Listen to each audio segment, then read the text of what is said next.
करता था। उस गांव में राकेश नामी एक व्यापारी रहता था।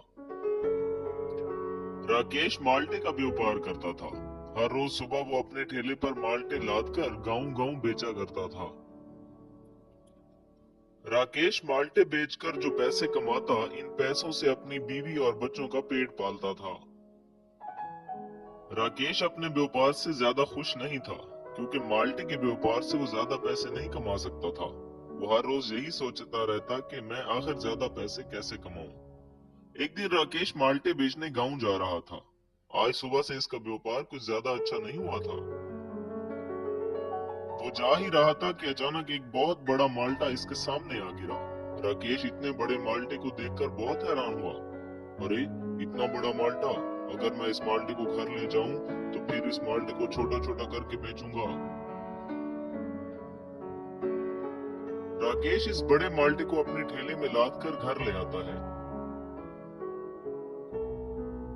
अब राकेश हर दिन इस बड़े माल्टे से छोटे छोटे माल्टे निकालकर बेचने लगा। इस तरह राकेश ज्यादा माल्टे बेचकर ज्यादा पैसे कमाने लगा और इसके हालात अच्छे होने लगे थे। अरे, अब तो व्यापार का मजा आ रहा है। अब मुझे बड़ा व्यापारी बनने से कोई नहीं रोक सकता। अगले दिन राकेश माल्टे लेकर गांव जाता है। तभी एक आदमी उसके पास आकर, राकेश, तुम कैसे माल्टे बेच रहे हो? ये जहरीले माल्टे हैं। ये क्या कह रहे हो भैया? ये तो ताजा और मीठे माल्टे हैं। तुम्हारे माल्टे में जहर है, इसे खाकर मेरा बेटा मर गया। ये बात सुनकर राकेश बहुत परेशान होता है और घर वापस आ जाता है। अगले दिन एक और आदमी आकर वही बात राकेश को कहता है। राकेश ये सुनकर बहुत परेशान होता है। हर कोई एक ही बात कर रहा है कि माल्टे जहरीले हैं, जरूर कोई गड़बड़। घर वापस आकर राकेश माल्टे के ऊपर जाता है। माल्टे के अंदर एक बहुत बड़ा सांप बैठा हुआ था। सांप को देखकर राकेश डर गया। अरे, गांव वाले तो ठीक कह रहे थे, इस माल्टे में सांप का जहर है। अगर मैं इस सांप को नहीं मारूंगा तो पूरा माल्टा सांपों से भर जाएगा।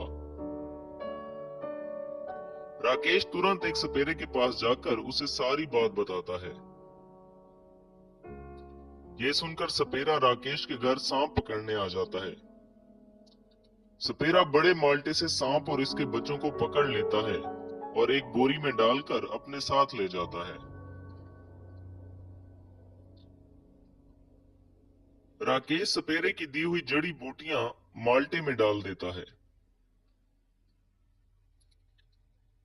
कुछ दिन बाद माल्टे से सांप का जहर खत्म हो जाता है। ये देखकर राकेश बहुत खुश होता है।